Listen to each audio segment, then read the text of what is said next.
Mesdames, Messieurs, bonsoir et bienvenue sur Direct 7. Aujourd'hui, Coin de Vérité va se consacrer à la vie du journaliste et de la presse togolaise en général.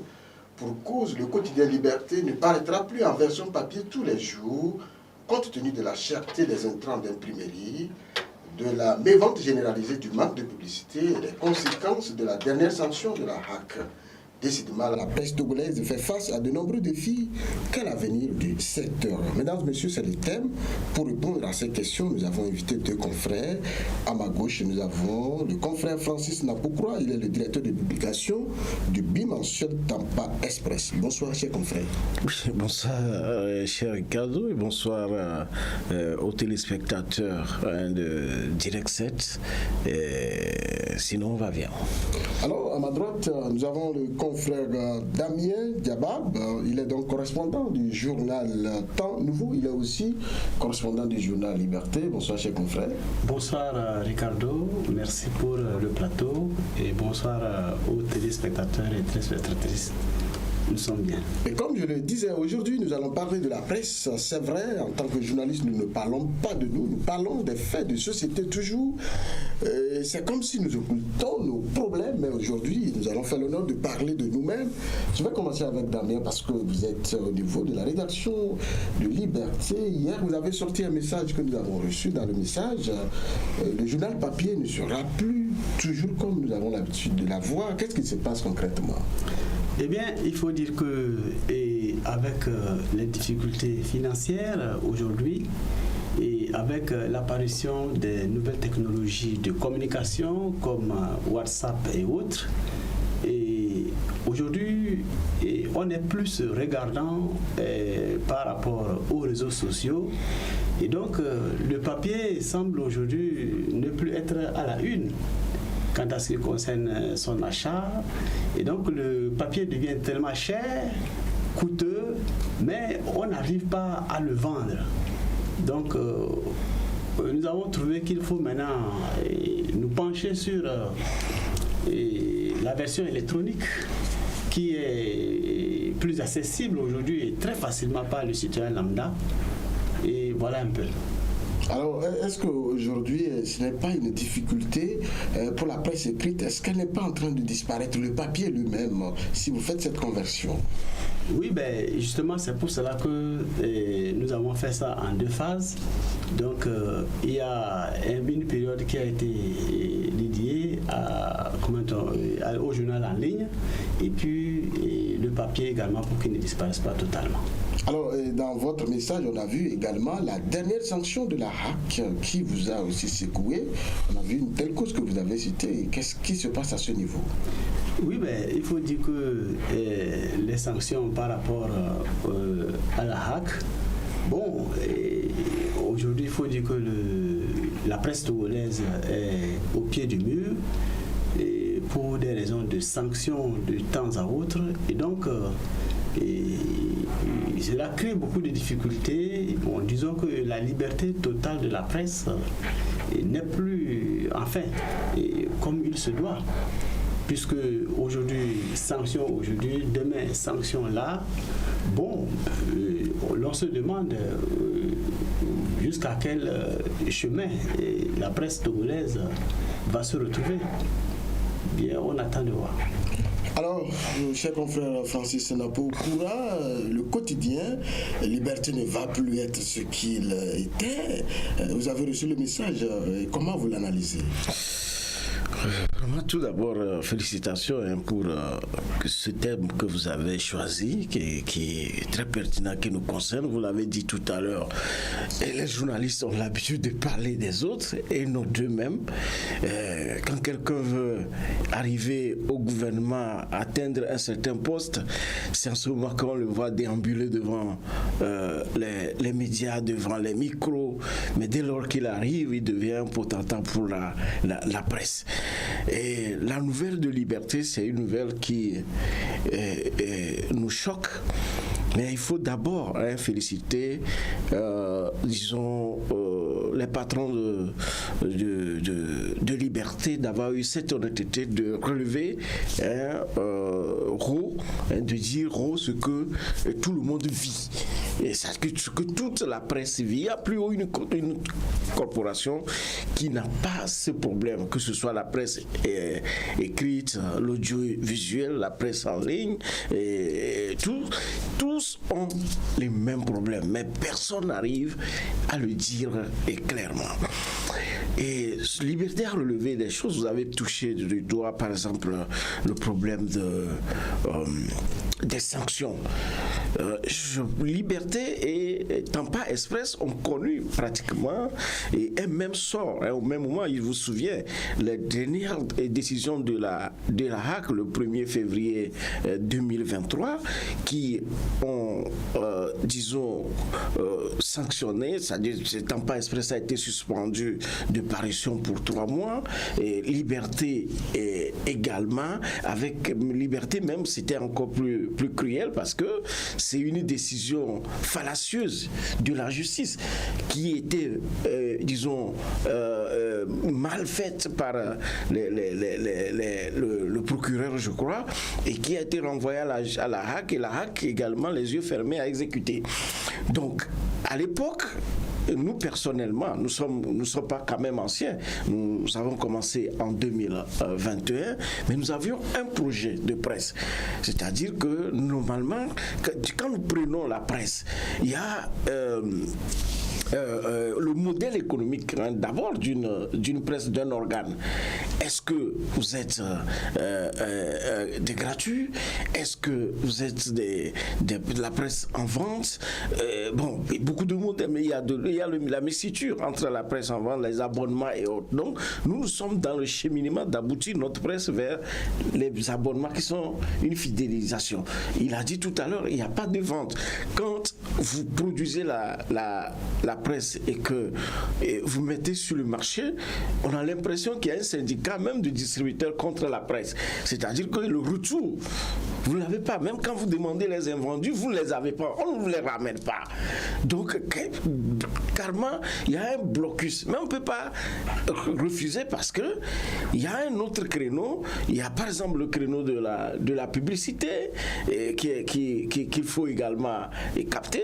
Nous avons travaillé sur ça. Donc, au fait, à l'époque, avant la sanction que nous avons reçue, mais il y avait des pas qui avaient commencé où nous avons déjà accédé à certains milieux qui nous avaient retenus même pour la publicité pour l'année. Et quand ça commence, c'est pas pour une année, c'est pour plusieurs années.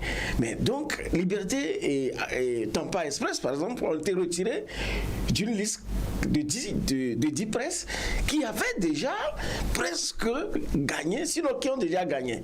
On nous a retiré le lait. On nous a retiré le lait. Et je voyais. Pas le lait, c'est notre travail, c'est notre job. Ça fait partie des recettes de la presse. Et je dis, il faut travailler pour. Nous avons travaillé pour. Et donc, qu'est-ce qui se passe? C'est qu'aujourd'hui, quand vous prenez ceux-là qui sont aujourd'hui les gourous de la presse, qu'ils soient dans le privé ou autre, c'est des grands patrons d'entreprise. Vous parlez des gourous, vous parlez de qui? Ceux qui sont aujourd'hui contre la presse. C'est-à-dire, dès lors que vous dites une vérité qui fâche quelqu'un, donc la personne passe par des réseaux, d'accord, des réseaux pour vous frapper dessus.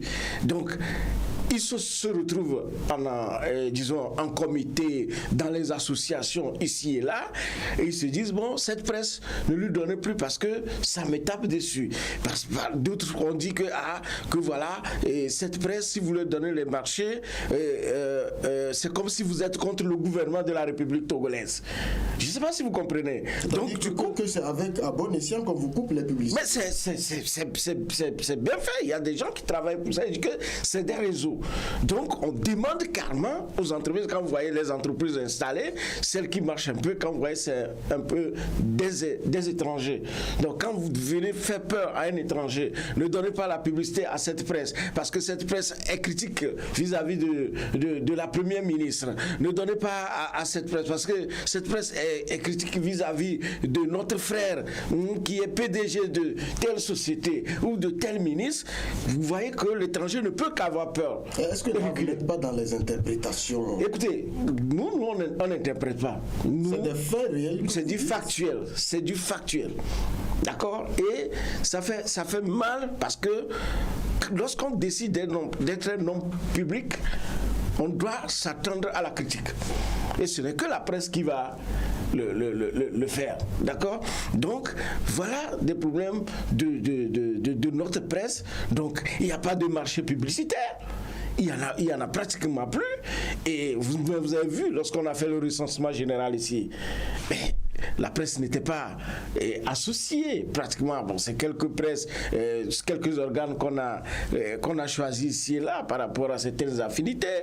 Nous sommes au recensement électoral. La presse n'a pas été pratiquement associée. D'accord? Et puis, vous savez, il y a quelque chose qui ne sonne pas bien. Liberté a manqué de citer quelque chose.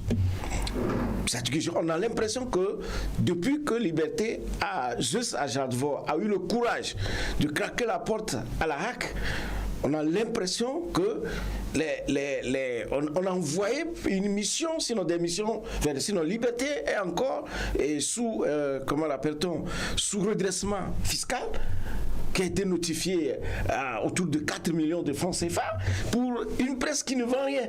Ah, vous pensez là que c'est une sanction? Oui, ben c'est peut-être que le départ de Liberté de la HAC a fâché des gens. Et on sait comment les gens utilisent les appareils de l'État pour faire du mal. Pour faire du mal. Parce que, regardez, on dit que nous sommes entreprise de presse.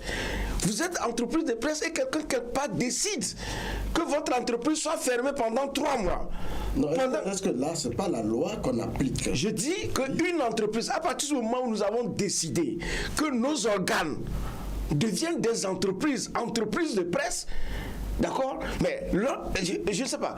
Aujourd'hui, par exemple, il y a l'ordre il y a beaucoup d'ordres. Aujourd'hui, qui va fermer le cabinet de l'autre? Mais est-ce que cette décision de transformer la presse en une entreprise va annuler le code de la presse qui prévoit des sanctions? Mais en Europe, attendez, en Europe, dans les pays développés, mais il y a les organes de régulation. Il y a les organes de... Quand est-ce que vous avez appris que Figaro a été fermé? Ici, on était ici quand Jeune Afrique, et je dis Jeune Afrique, RFI, même a fait fuiter les dossiers sur la mort des personnes qui sont vivantes. Qui est parti fermer RFI? Je ne sais pas si vous voyez. Vous pensez que cette disposition de fermeture est donc... Soit on est entreprise ou on n'est pas entreprise. Alors, nous allons écouter notre confrère de Liberté et de Temps Nouveau sur la question de la fermeture des entreprises de presse lorsqu'elles ne respectent pas, on le dit souvent, parce qu'on parle de la déontologie, lorsque vous êtes dans une faute professionnelle, on prend la sanction de fermer. Est-ce que vous pensez également, comme le confrère Napo, que cette disposition ne devrait pas figurer? Oui, mais j'ai suivi le développement du confrère Napo de Tampa Express. Et vraiment, c'est un peu compliqué pour comprendre cela. Parce qu'il a fait un développement succinct par rapport à la stratégie de fermeture des entreprises de presse lorsque il y a situation. Et il a même donné un exemple qui appuie que c'est le contraire qui se vit, parce qu'il a parlé de RFI qui a fait fuiter la mort des personnes quand bien même elles sont vivantes, mais RFI jusque-là n'a pas été fermé.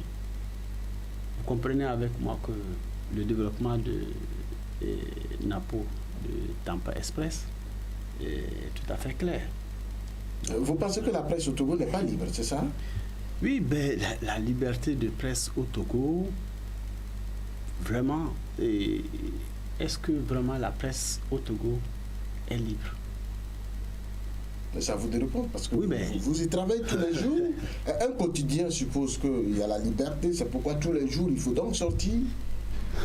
Oui, effectivement, comme vous le dites, le quotidien suppose la liberté tous les jours de sortir, mais au même moment, ça tambourine avec les matchs derrière.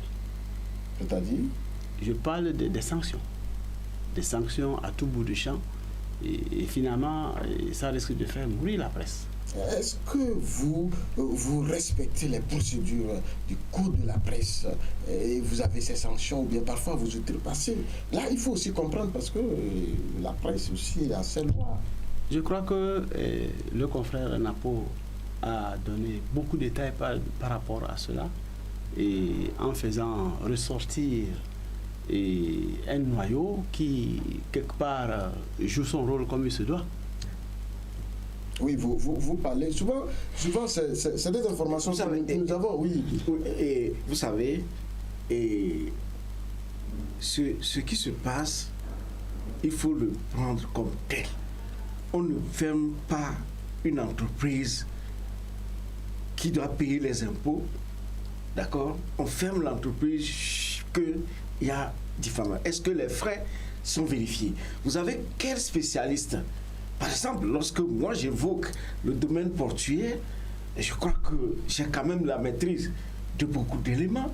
Quand j'évoque le domaine portuaire, j'évoque par exemple le soja, j'ai l'expertise en la matière. Vous avez ceux qui sanctionnent, ceux qui prennent les sanctions. Est-ce qu'ils consultent des spécialistes par rapport à ce que nous évoquons? On est dans ce pays, on nous dit, oui, vous devez écrire pour avoir l'avis de l'autre. Oui, on écrit. Les gens ne répondent pas. On écrit, les gens ne répondent pas. La preuve, la Cour des comptes, qui est une institution républicaine, quand la Cour des comptes faisait son rapport sur les dépenses Covid, la Cour des comptes a notifié les gens, a invité des gens d'apporter des précisions par rapport, des explications par rapport aux dépenses faites. Mais les gens ont refusé de le faire. Mais qui est un journaliste?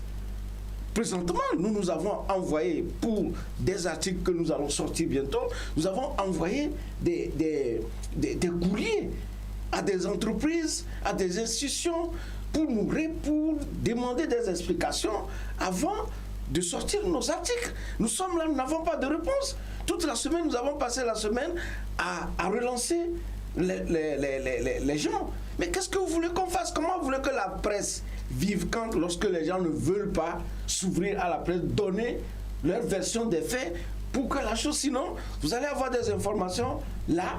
C'est une chose, on parle de dématérialisation. On parle aujourd'hui de dématérialisation.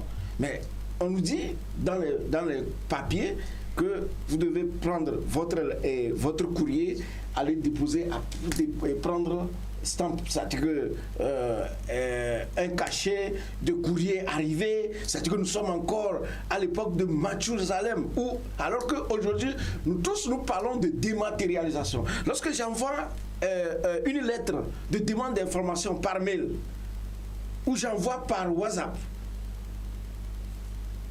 où est mon mal? Donc, quelqu'un qui est à Bassa doit quitter, ou à Kara, d'Apaon, doit quitter, venir à Lomé, faire décharger une lettre pour retourner la dernière fois pour la NSCT.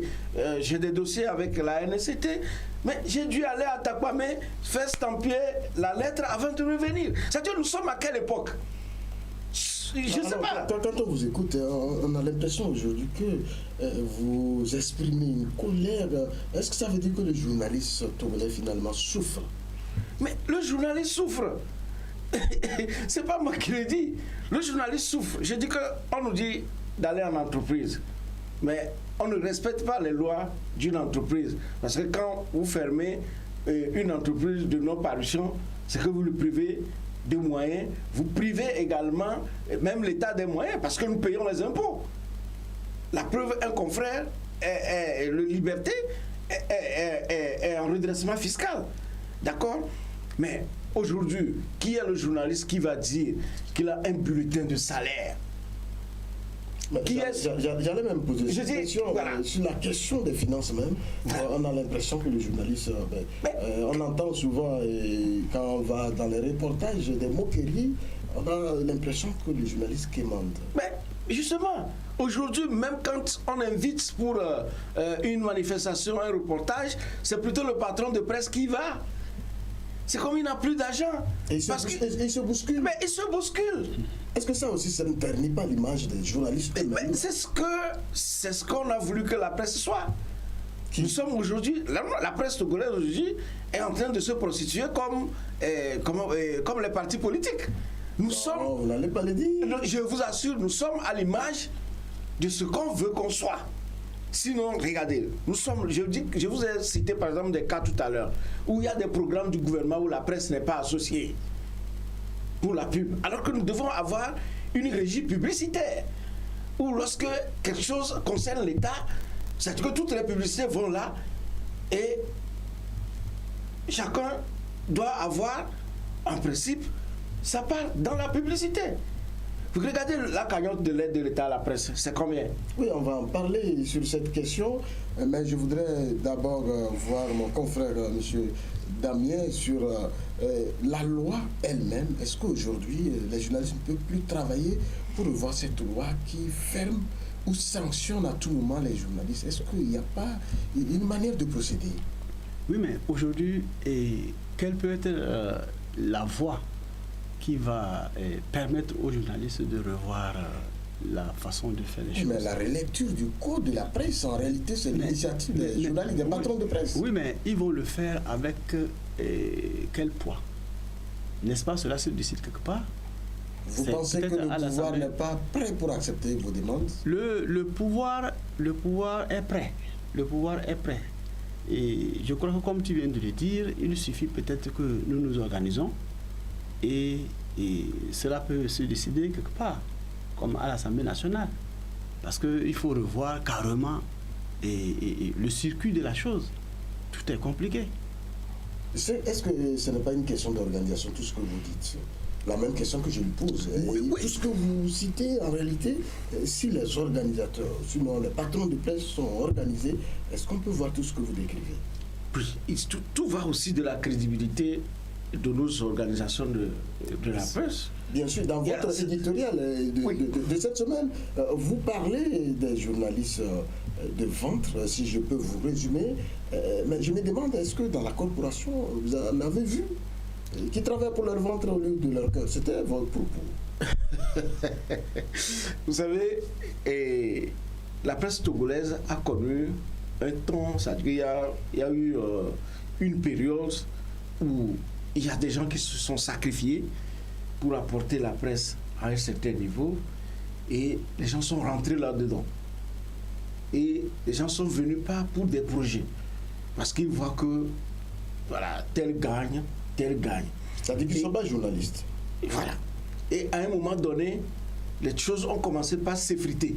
C'est-à-dire que c'est le chef seul qui gagne, c'est le chef seul qui a une belle voiture, d'accord, parce qu'il est rentré dans les bonnes grâces des hommes politiques. Donc, jusqu'au moment où on s'est beaucoup trop disloqué. Donc, il y a beaucoup de parutions et des parutions qui sont événementielles, en quelque sorte. Donc, maintenant, il y en a qui ont pris en otage pratiquement les organisations de presse, c'est-à-dire qui sont secrétaires généraux ou présidents, qui ne veulent même pas laisser, d'accord, qui sont là pour chose. Et maintenant, tout ce que tout le monde guette aujourd'hui, parce que ce n'est plus tellement rentable être patron de presse, parce que, vous savez, entre-temps, il y avait des gens qui étaient de cœur, qui donnaient beaucoup d'argent, ils ne sont plus en fonction, ils ne sont plus au pouvoir. Aujourd'hui, ceux qui sont arrivés au gouvernement et autres, c'est des gens qui font vite parce qui n'ont pas de stabilité, qui vont partir. Donc, ils n'ont pas suffisamment d'argent pour donner ou dire, bon, faites tel projet de 50 millions, 40 millions. Les gens ont reçu dans ce pays. Alors, si vous permettez, on va faire la pause, on va revenir, mais gardez réellement votre idée. On va marquer une légère pause. Élections régionales 2023. Pour le développement de nos régions et l'enracinement de la décentralisation, mobilisons-nous pour la réussite des élections régionales 2023. Participons au processus dans la paix, la stabilité et la concorde nationale. Togoléviens, bâtissons la cité.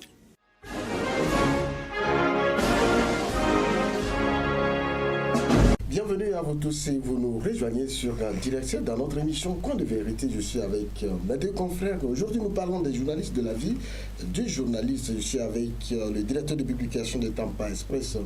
Napo Koura, et M. Damien Diabab. Il est du journal Liberté Temps Nouveau. Chers confrères, Napo Koura, on parlait des patrons de presse que vous qualifiez des journalistes de ventre. Vous étiez en train de nous expliquer le jeu. Non, ce que je dis, pas uniquement ou bien tous les patrons de presse. Aujourd'hui, c'est que nous avons prostitué notre presse. Et on n'est plus dans le modèle de presse vendable. C'est-à-dire les journalistes eux-mêmes ont prostitué la presse. Voilà. Donc, les gens ont pris en otage les organisations de presse. Même la dernière fois, les doyens Guy Mario et son équipe de transition ont voulu faire une réforme même au niveau de l'UGIT, ils ont été bloqués. Alors ça devait être une réforme salutaire. On ne peut pas rester figé dans un schéma depuis. Donc aujourd'hui, ce n'est plus tellement rentable parce que quand par exemple Alternative, il n'est plus au Togo pour écrire un article qui va susciter le bitos, d'accord, parce que dès lors que vous écrivez un article, c'est le bitos, les gens courent, et parfois c'est des chefs d'organisation de presse qui vont pour aller prendre de l'argent, venir distribuer 50 000 ou 25 000, 20 000 pour que les gens lynchent le confrère qui a écrit l'article. C'est-à-dire que parmi les journalistes, d'autres prennent de l'argent pour demander d'exposer l'autre. Mais justement, ça nous est arrivé. Ça nous est arrivé dans le cas que je citais, le cas Charles Gaffan, Tampa Express, d'accord? Et vous les connaissez bien? Mais tous ceux qui ont publié les articles, on les voit. On a vu les articles qui devraient nous contrecarrer. On a vu. Est-ce que ce n'est pas aussi leur angle de vue? Parce que ce n'est pas un angle de traitement. Ils n'ont même pas traité. On leur a donné des articles qu'ils ont publiés dans leur organe intégralement avec les titres. Je ne sais pas si mais tout le monde voit. Maintenant, ce que tout le monde vise aujourd'hui, c'est la bataille. Les gens vont se battre. C'est la hack. Alors que les places sont peu. C'est la hack parce que là-bas encore, c'est mieux, vous avez vos avantages. Et puis quand vous êtes là-bas aussi, votre presse peut se porter bien. Je ne sais pas si vous comprenez. Donc, c'est aujourd'hui l'enjeu. Donc, nous avons procédé et il n'est plus rentable. Et comme j'ai dit, les gens ne donnent plus beaucoup. Si on va donner, c'est peu. Pour juste aller 20 000 et pour 10 000, les gens sont prêts. Imagine aujourd'hui, le public n'a plus confiance aux journalistes. Vous allez vous confier, c'est-à-dire que le citoyen qui est brimé, va se confier à un journaliste, mais le lendemain, c'est le titre c'est-à-dire qu'il glorifie le patron pour lequel on est parti le voir, c'est le titre qu'il glorifie qu'il a à la une. C'est comme il a pris l'information pour aller vendre.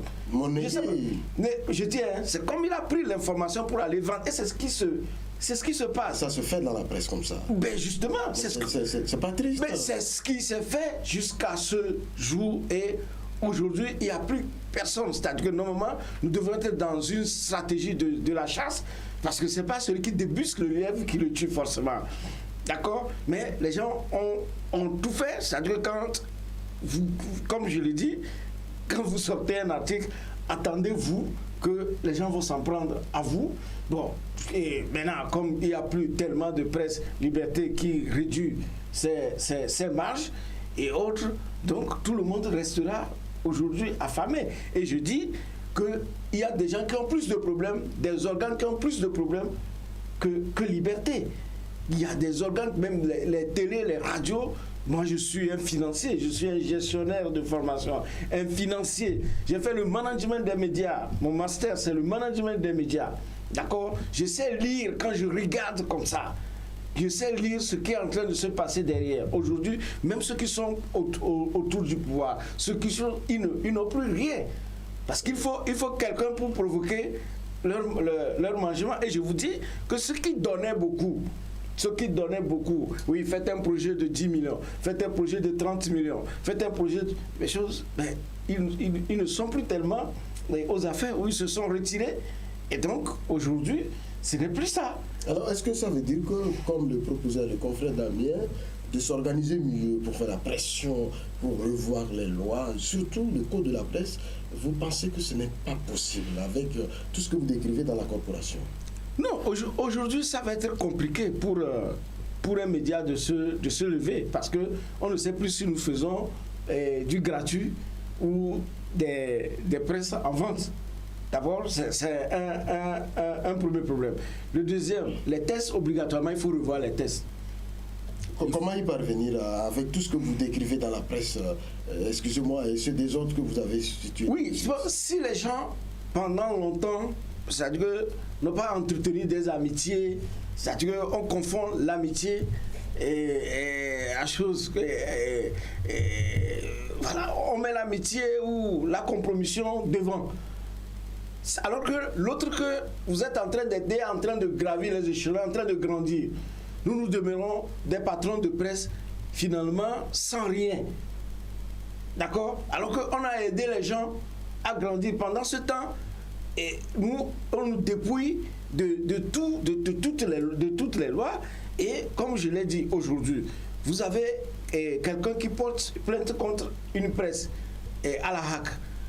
Le journal a été sanctionné par la haute autorité de l'audiovisuel et de la communication.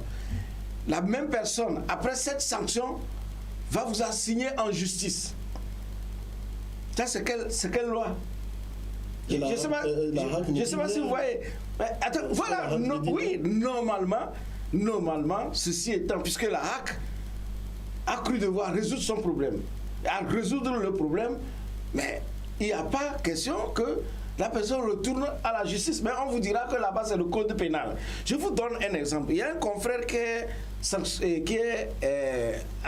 amendé pour 253 millions à Palimé, un confrère en ligne, pour dommages et intérêts créés à un commerce, à un commerçant.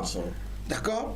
Mais lorsque le commerçant s'était adressé à la haute autorité de l'audiovisuel et de la communication, la haute autorité de l'audiovisuel et de la communication a répondu que ce monsieur n'a pas de cas de presse, n'est pas enregistré chez nous, donc n'est pas de notre ressort. Il n'est pas reconnu sur le fichier. Il n'est pas reconnu sur le fichier de journaliste ayant la carte de presse. Et son organe n'était pas reconnu. Alors, ils sont partis en justice. À partir du moment où la HAC dit que je peux regarder ce dossier, ça veut dire que ce dossier n'a plus sa place vers la justice. C'est-à-dire qu'on condamne une même personne, c'est-à-dire qu'on se chemine à condamner une même personne, un même organe, pour le même fameux délit 2 fois. Et ça a été le problème de alternative avec l'émission L'autre journal, où ils étaient convoqués à la justice, ils ont été arrêtés, ils ont fait la prison. Et quand ils étaient en prison, il y a des bonnes personnes qui ont fait des pieds et des mains, qui ont fait des couloirs pour leur permettre la liberté. Et sur l'entente que lorsqu'ils vont sortir de prison, ils vont demander pardon. Et ce qui fut fait. Et les gens à l'époque avaient dit, ah Ferdinand, pourquoi il est parti demander pardon? Et pourquoi ils ont fait l'émission pour demander pardon? Il dit, hey, vous n'êtes pas allé sur son pied là où il était. Mais le chemin faisant, vous avez vu. Malencontreusement. Le pardon n'annule pas la procédure. Mais attendez, je vous dis que s'il y a eu des conciliations, des conciliabules où les gens ont accepté qu'à la sortie, ces journalistes présentent leurs excuses publiques. Ils l'ont fait. Et qu'est-ce qui se passe? Mais après, l'affaire a rebondi. Heureusement que les confrères ont été vigilants. S'ils étaient présents le jour-là au tribunal, c'est la prison directement. Heureusement, et c'est aujourd'hui une défaillance pour nous de retrouver nos confrères à l'extérieur. Sans oublier les pères à son âme, Joël Ega, qui malheureusement est décédé, qui n'est plus. Et ça, les gens ne l'ont pas en conscience que enfermer quelqu'un, mettre quelqu'un en prison, nous on a fait avec des gens qui ont fait la prison, qui sont sortis de prison, qui n'ont jamais plus retrouver leur esprit jusqu'à la mort. Je ne sais pas si vous voyez. Et il y a d'autres qui sont vivants. Vous ne pouvez pas rester avec eux pour causer pendant 1 heure, 2 heures. Vous êtes en train de causer déjà 10 minutes. Il est évasif, il est parti. C'est les effets de la prison. Si les gens ne le savent pas et ils pensent que c'est du bonbon là-bas, que eux aussi un jour ils essayent. Mais est-il que tout ce qu'on fait ici, on va le payer. Alors, avant de vous revenir, on va écouter le confrère Damien. Décidément, on a l'impression que nous sommes nous-mêmes les problèmes dans la presse, nous les journalistes tels qu'ils nous racontent. Est-ce que vous vivez tout ce qu'il décrit? Non, mais il vient de donner un exemple d'un confrère à Palimé qui a été amendé à 253 millions, c'est ça. Et que d'après les vérifications et les recherches, il n'est pas inscrit dans l'agenda des journalistes au niveau de la HAC. Voilà un petit dérapage. Et si cela s'avère vérifié, je crois qu'il y a quelque chose qui ne marche pas là. Parce qu'on ne peut pas être dans la corporation et on n'est pas reconnu. Et il a dit tout à l'heure qu'il n'avait pas la carte de presse. Si tout cela est vérifié... Non, laissez que je vous donne des précisions. La carte de presse, c'est appartenir à une corporation donnée, en quelque sorte. Quand vous prenez aujourd'hui les grands journalistes, les grands qui font les publicités, qui font les reportages dans les pays développés, ce ne sont pas les gens qui ont la carte de presse. Sur le terrain, peut-être qu'il y a, en France, c'est peut-être le tiers qui a la carte de presse. Mais ceux qui font... Mais il faut expliquer ce que c'est que la carte de presse. Oui. Est-ce qu'on est obligé de l'avoir? Ça aussi, les gens doivent le comprendre. Voilà. Même au Togo, ici, il y a des gens avec nous qui n'ont pas, qui sont dans la corporation, qui n'ont pas de carte de presse. Vous allez même dans les organes publics, il y en a qui n'ont pas de carte de presse ou c'est périmé. Est-ce qu'ils sont en conformité avec la loi en vigueur dans le pays? C'est ça aussi. Mais ils sont en conformité, ils ne sont pas en conformité. La loi dit que pour être journaliste, voilà, d'accord, ce qu'il faut. Mais c'est les mêmes lois de l'Europe que nous avons copiées. C'est les mêmes lois de l'Europe que nous avons copiées. Vous allez voir. Mais il faut les respecter. Vous allez voir, il y a plein de journalistes qui n'ont pas la carte de presse. C'est ici qu'on en fait, disons, comment vous l'appelez, on en fait un sésame qui n'apporte rien à la personne. Puisque si j'ai la carte de presse et que j'ai été jugé par la HAC, sanctionné par la HAC, et qu'après la personne va en justice, encore pour le même dossier contre moi, c'est que la HAC n'a pas existé. Oui. C'est-à-dire que même on peut dire que la personne qui s'est plaint, le plaignant, s'est même moqué de la HAC. Je ne sais pas si vous voyez. Il va continuer son idée parce que là, si la personne n'a pas la carte de presse, la HAC ne peut pas la protéger. Je crois que, comment dit-on, avoir la carte de presse, c'est comme dans les diverses administrations, dans les différents ministères, il y a la carte professionnelle. Vous avez une carte qui montre que vous, c'est ce travail que vous faites, vous exercez.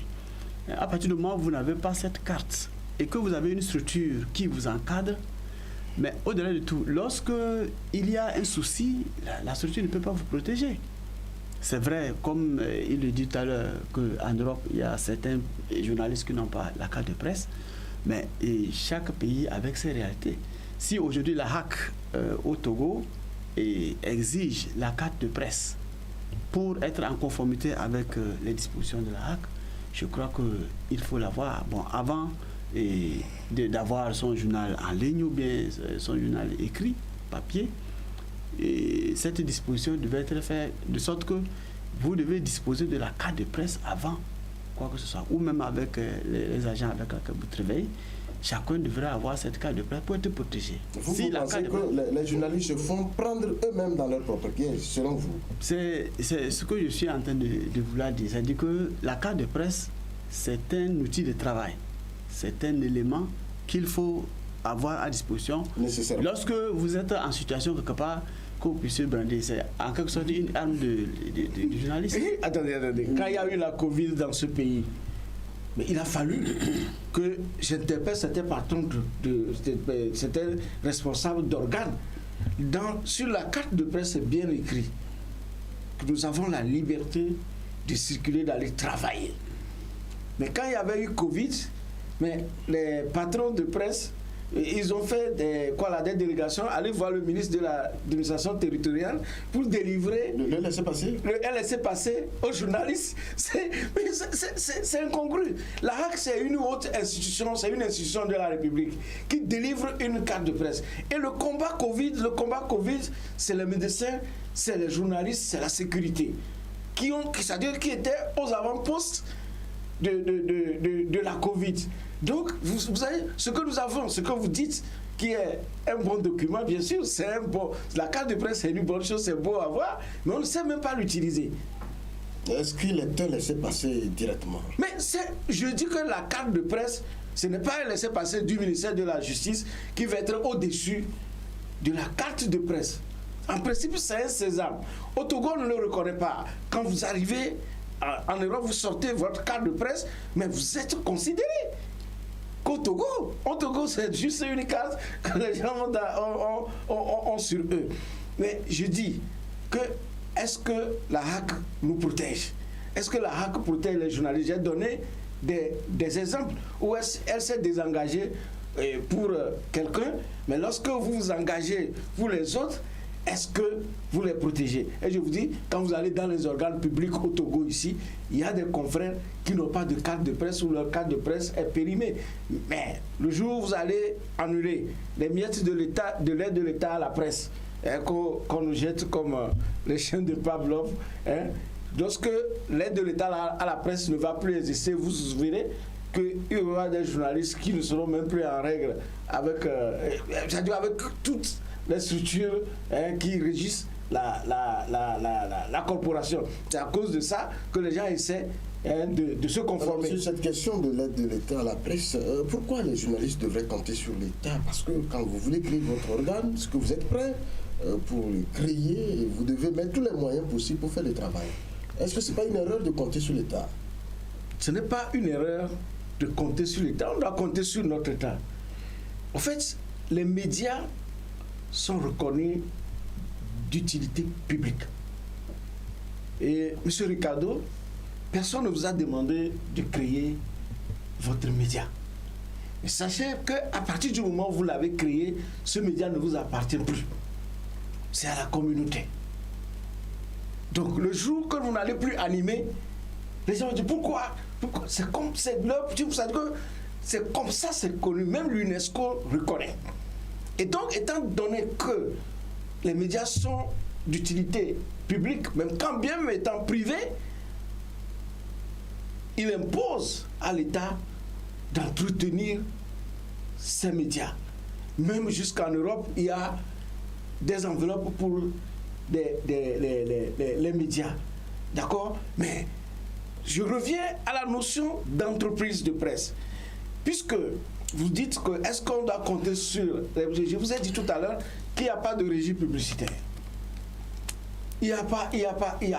Est-ce que c'est la faute à quelqu'un? Est-ce que les entreprises de presse s'organisent elles-mêmes pour chercher des... Je vous ai dit que chacun tirait le drap de son côté. Maintenant, il n'y a plus de drap, c'est déchiré. Bon, maintenant, l'entreprise de presse, et je dis que aucune entreprise de presse n'a commencé, que vous prenez les Figaro, n'ont pas commencé pour vendre et être rentable. D'accord? C'est des organes qui sont soutenus par la publicité et par les hommes d'affaires. Et j'ai toujours donné l'exemple de Bolloré. Bolloré, puisque nous l'avons étudié, son groupe média Lagardère, nous l'avons étudié, mais qu'est-ce qui finançait les médias, même gratuits, pour la plupart à l'époque de Bolloré? C'est l'activité maritime. C'est l'activité maritime qui finançait. Ça veut dire que l'homme avait son business, il a créé ses médias pour soutenir les hommes politiques et pour booster ses affaires. Je ne sais pas si vous comprenez. Et donc, c'est l'entreprise maritime qui finance et son imprimerie et ces chaînes. Mais c'est lorsqu'il a vu qu'il était en train de partir et qu'il y a du maritime et qu'il y a une opportunité au niveau de Canal+, alors que Canal+, déjà était devenu une entreprise viable. Je ne sais pas si vous voyez, et qu'il a acheté. On ne peut pas dire aujourd'hui que Canal+ a commencé et il est rentré. Non. C'est comme ça l'entreprise. C'est-à-dire que si nous voulons développer véritablement nos médias et comme entreprise, ce n'est pas la presse papier, puisque je vous ai dit qu'il n'y a pas de vente, mais c'est que cette presse-là rend service à une entreprise. Donc il y a d'autres activités. Moi, je vais vous donner mon exemple. Quand je me lançais premièrement dans la presse, c'était avec Le Pont, que j'avais repris chez mon ami Basile Mignaki. D'accord? Pour me lancer, j'avais acheté un véhicule pour location, c'est-à-dire que pour des gens qui vont venir le partir, immatriculer Le Pont. D'accord? Le Pont, j'avais acheté une moto immatriculé Le Pont pour faire Zémidjan. Et donc, c'est ces revenus qui devraient permettre de soutenir la presse écrite jusqu'à un niveau. Puisque un débutant ne peut jamais avoir subitement la publicité quelque part. Faut pas, sauf si vous avez votre oncle quelque part. D'accord? Sinon, il faut que pour lancer une entreprise, il faut une activité connaisse. Tampa à son soutien entreprise, d'accord, qui est derrière. Donc c'est comme ça il faut penser. Il ne faut pas penser parce que tout le monde crée un média et courir aller créer un média. Il faut créer un média avec un projet. Nous sommes voilà. À la fin, mais je vais poser la même question sur la question de l'aide de l'État. Est-ce que l'État qui finance une organisation de presse ne piétine pas implicitement la liberté de cette presse? Oui, et écoutez, dire que aider une presse à vivre, c'est piétiner cette presse ou bien vouloir piétiner cette presse, je ne crois pas encore jusque-là. Parce que dans tous les pays, il y a ce qu'on appelle l'aide à la presse. Au Togo, ici, il y a aussi l'aide à la presse. Et comme venait de souligner le confrère Tampa Express, et aujourd'hui, les organisations de presse sont devenues des entreprises de presse. Et quand on parle d'entreprise de presse, c'est une structure privée. Est-ce qu'elles le sont réellement? Et il faut partir sur une base. Il a donné des noms tout à l'heure. Il a parlé de matériaux, comment dit-on, de mouvement. Il a parlé d'un taxi, et Le Pont, et puis de moto Zémidjan. Le Pont, voilà, c'est déjà quelque chose pour soutenir son entreprise. Et en marge de l'aide de l'État à la presse. Mais si on n'a pas un petit pont comme il a tout de suite dans son organisme, ça va être difficile. Parce que d'abord, le papier, il est cher. La presse, c'est une structure qui coûte très cher. Il coûte très cher. Les gens ne peuvent pas s'en rendre compte. Quand on voit le papier circuler, c'est comme si on l'a ramassé quelque part et puis on vient, on imprime et puis ça part. Alors c'est vrai que nous sommes arrivés à la fin de cet entretien. Le temps ne nous a pas suffi largement pour parler de nous-mêmes. Nous pouvons initier encore une telle émission pour venir discuter. Et, chers confrères de Tampa Express, nous avons un ministre de la Communication qui nous semble ouvert. Est-ce que tous ces problèmes, on ne pouvait pas les porter à son niveau quelques secondes seulement et puis nous allons clôturer l'émission? Bon, je pense que le ministre de la Communication, il ne s'occupe que des organes publics, surtout la TVT. Et puis moi, je l'avais même interpellé au cours de certaines émissions sur Taxi FM, je crois, que en fait, nous avons la chance que nous avons un professeur d'université de droit qui est aujourd'hui ministre de la Communication, des médias en plus. Et il a intérêt à ce que la presse revive. C'est ce que nous sommes dont nous sommes en train de parler. Il connaît, il voit ce que nous sommes en train de vivre comme médias. Il ne s'intéresse que ce soit le ministre et la HAC, personne ne demande jamais, vous les médias, comment vous vous portez. C'est-à-dire qu'ils ne s'intéressent pas au privé? Non, mais attendez, quand vous allez à la HAC, on ne commence pas à vous attaquer. On ne vous demande pas, Tampa Express, qu'est-ce que vous avez vendu? On ne vous attaque pas, on vous écoute. Mais quand le ministère, depuis que le ministère existe, est-ce qu'on a déjà eu des entretiens pour voir? C'était juste la convention collective qui était, disons, un projet qui a abouti. Mais je dis que si la presse reste dans cet état et qu'il part du ministère, ça va être vraiment une déception, une grosse déception, parce que bien avant lui, ça se produit. On a vu d'autres ministres de la communication, mais nous sommes aujourd'hui, la presse est au creux de la vague. Il lui appartient, du moins pour les tests, en tant qu'homme de droit, qu'on puisse rapidement les voir et faire une communication au gouvernement par rapport à ce qui se passe, c'est-à-dire que la pauvreté, la crise dans la presse, c'est aussi possible, c'est-à-dire qu'il doit pouvoir faire une communication au gouvernement pour que le gouvernement sache ce qui est en train de se passer. Et c'est pour le faire, c'est qu'il faut qu'il invite véritablement les organes de presse, qu'ils puissent échanger de façon franche sur l'état des organes. OK? Et à partir de là, il peut proposer une communication au gouvernement. Il a dit, l'aide de l'État à la presse, 150 millions, ça ne vaut rien pour combien de médias? Et on parle de fonds. Vous devez conclure. Oui. Si vous devez conclure en un mot. Non, moi, ma conclusion, c'est à l'endroit des confrères de la presse. Et je sais que cette génération est foutue, de la presse, elle est foutue parce que les gens beaucoup vont rendre le tablier. Mais il faut qu'on prépare le terrain pour demain, pour la jeunesse qui est en train d'arriver. Et on est en train de former beaucoup de jeunes, et beaucoup de jeunes dévient. C'est-à-dire que tout ce ils vont plus dans la communication des organisations. Vous les retrouvez moins dans les médias, parce qu'ils ont peur. On leur fait peur que être journaliste au Togo, c'est la misère. Être journaliste au Togo, c'est l'exil, c'est des menaces. Vous voyez.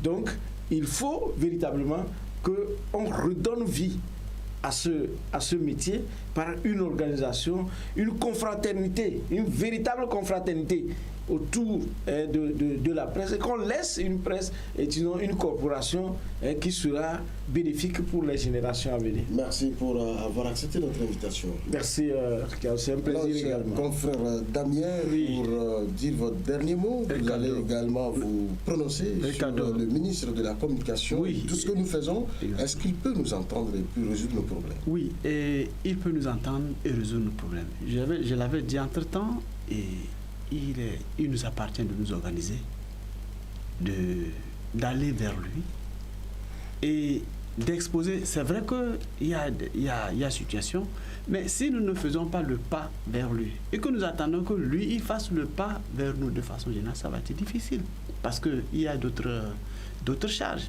Je crois que quand on a mal, on n'attend pas que quelqu'un nous dise. Le médecin vient vers le mal. Donc, je crois que c'est nous qui devons nous organiser un temps soit peu pour aller vers notre ministre et échanger avec lui. Il ne va pas refuser de recevoir. Il va trouver un temps pour, même si c'est un petit, il va trouver un créneau pour nous recevoir. Merci d'être venu dans notre studio. Nous allons donc nous revoir dans une prochaine émission pour continuer par parler de nous, ne serait-ce que pour exprimer nos besoins, les problèmes que nous avons en tant que journalistes sur le terrain. Vraiment, félicitations pour vraiment ce spécial numéro. Je pense que dans dans l'histoire de la presse togolaise, je crois que c'est la première fois qu'il y a une émission pleinement consacrée à la presse. Et ça, bon courage, et puis ça va aller devant. Merci à vous pour les encouragements. Merci à vous tous qui nous avez suivis dans cette émission Coin de Vérité. C'était tout pour ce numéro d'aujourd'hui. On se retrouve dans un prochain numéro. D'ici là, portez-vous bien. Bye bye.